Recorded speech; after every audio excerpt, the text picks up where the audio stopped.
رہا یہ مسئلہ کہ مزدور کرے کیا، وہ روزہ رکھے کیسے مزدوری کرے؟ دن میں مزدوری چھوڑ دے. وہ میں نے ایسے مزدور دیکھے ہیں جو رمضان میں دن کے اندر مزدوری نہیں کرتے. گڑھا کھودنا ہے، کہتے ہیں بھائی مغرب کے بعد آئیں گے، صبح سحری تک کام کریں گے.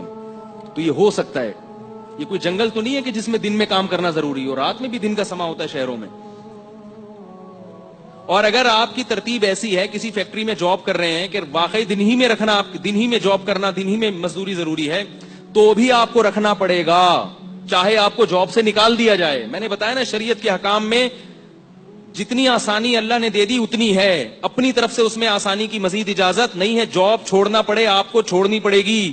جاب کوئی ایسا عذر نہیں ہے جس کی وجہ سے روزہ رکھنا آپ کے لیے، روزہ چھوڑنا آپ کے لیے جائز ہو جائے. اور یاد رکھو ایک بات خوب اچھی طرح سمجھ لو کہ اللہ نے اسلام کے جو 5 ارکان بیان کی ہیں جس پہ اسلام کی بنیاد قائم ہے، اس میں تیسرا رکن روزہ ہے، اور توحید کے لحاظ سے چوتھا رکن روزہ ہے، نماز، زکوٰۃ اور روزہ. اور یہ بات یاد رکھو کہ دنیا میں کسی حکومت کے قانون کو توڑنا اتنا بڑا جرم نہیں ہے. اس کائنات کے بنانے والے کے حکم کو توڑنا بہت بڑا جرم ہے، جس پر اس نے بہت بڑی سزا رکھی ہے. وہ لوگ احمق اور بیوقوف ہیں، وہ قرآن اور سنت کے مزاج سے اور اللہ تعالیٰ کے حکام سے ناواقف ہیں، جو یہ کہتے ہیں کہ ہم چونکہ روزہ رکھنے کے بہت مشقت میں مبتلا ہو جاتے ہیں، اللہ بہت غفور الرحیم ہے، معاف کرنے والا ہے، دسمبر میں رکھ لیں گے. ایسا نہیں ہے. اللہ نے غفور اور رحیم اپنے آپ کو ایسے لوگوں کے بارے میں قطعاً نہیں کہا. اللہ نے اپنے آپ کو غفور اور رحیم ان لوگوں کے بارے میں کہا ہے جن سے ماضی میں گناہ ہو گیا، اب وہ توبہ کر کے اپنی اصلاح کر رہے ہیں اور رمضان کے روزے یا جو ارکان اسلام ہیں ان کو پابندی سے ادا کر رہے ہیں. اللہ کہہ رہے ہیں ان کے بارے میں غفور الرحیم ہوں، پچھلی خطائیں معاف کر دوں گا. جو اللہ کو غفور الرحیم سمجھ کے گناہ کر رہا ہے اس کے بارے میں اللہ نے دھمکیاں دی ہیں. قل لعبادی انی انا الغفور الرحیم وان عذابی هو العذاب العلیم، میرا عذاب بہت دردناک ہے. یہ بات خوب اچھی طرح سمجھ لیں، اللہ ایسے لوگوں کے لیے غفور الرحیم نہیں ہے جو رمضان کا روزہ چھوڑ دیں. اللہ ایسے لوگوں کے لیے عزیز ذو انتقام ہے، زبردست انتقام لینے والا، اور اس کا حق ہے کہ وہ آپ سے انتقام لے. کیوں؟ اس نے سارے سال آپ کو پورے سال آپ کو کھلایا پلایا، اتنی نعمتیں دی اس نے. ہم اگر صرف خوراک پر غور کریں، خوراک پر کتنا کھاتے ہیں، کھا کھا کے بیمار ہو جاتے ہیں، کیا اس کا یہ حق نہیں ہے کہ وہ 1 مہینہ صرف دن کی روشنی میں آپ پر کھانے کی پابندی لگا دے اور آپ کہیں گے نہیں میرے لیے یہ عمل بہت مشکل ہے؟ وہ عذاب دے گا اس پر.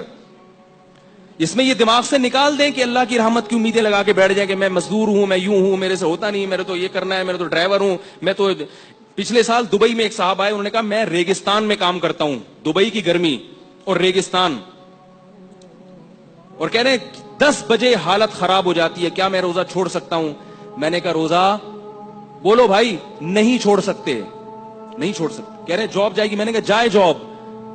اگر چھوڑ دیا آپ نے ریگستان کی گرمی کی وجہ سے روزہ، غامدی کی باتوں میں آ کے، خدا انتقام لے گا، یہ بتا دوں آپ سے.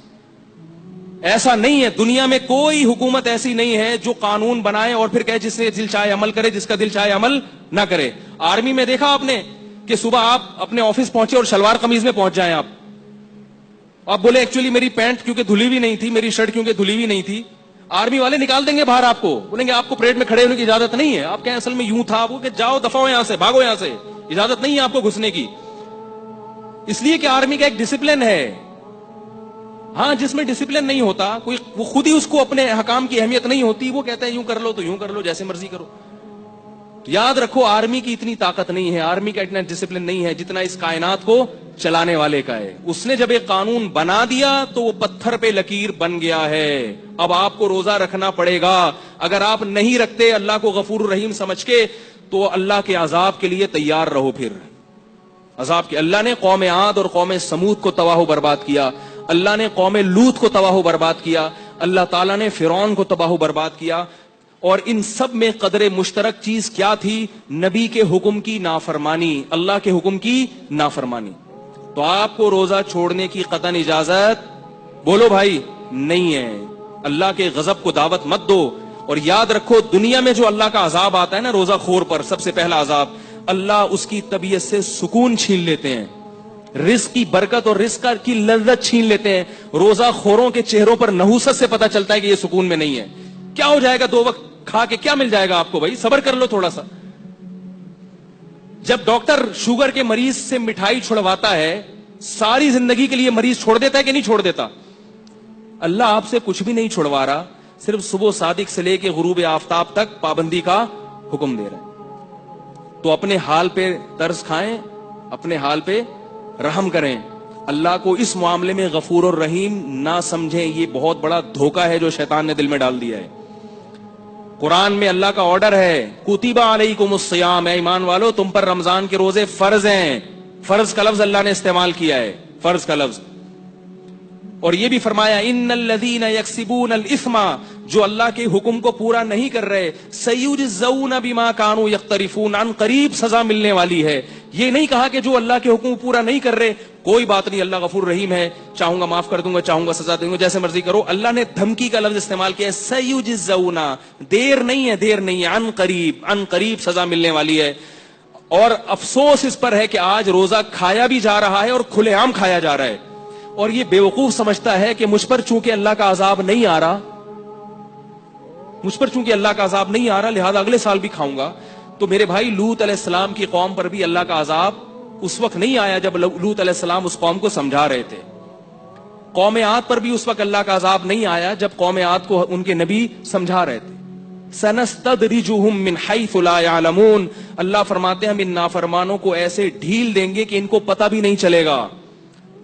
اللہ کی عادت ہے کہ جب کوئی اللہ کی نافرمانی کرتا ہے, عادت یہ ہے, اور اس پہ اکڑتا بھی ہے, تو اللہ اس کو ڈھیل دیتے ہیں, اس کے لیے نافرمانی کے دروازے مزید کھول دیتے ہیں کہ کر لے, جی بھر کے کر لے, جہنم میں نے تیرے لیے تیار کر کے رکھی ہے, تو جی بھر کے کر لے, یہ حسرت نہ رہے کہ میں نے نہیں کی.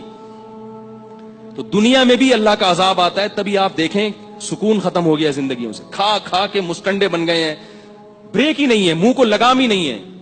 ایک چھوٹی سی بات بتا کے بیان ختم کرتا ہوں. ایک بہت ہی کھاؤ پیو والا آدمی کسی کمپنی میں گیا, مینیجر بننا تھا. تو ایک شخص نے اس سے کہا تمہیں اپنے منہ پہ کنٹرول نہیں ہے, تم امپلائیز پہ کنٹرول کیسے کرو گے؟ تو یاد رکھو, جس آدمی کو اپنے منہ پہ کنٹرول نہیں ہے نا, ہر وقت بکریوں کی طرح کھاتا رہتا ہے, وہ دنیا میں کوئی بھی کام نہیں کر سکتا. تو چھوڑ دو اللہ کی خاطر.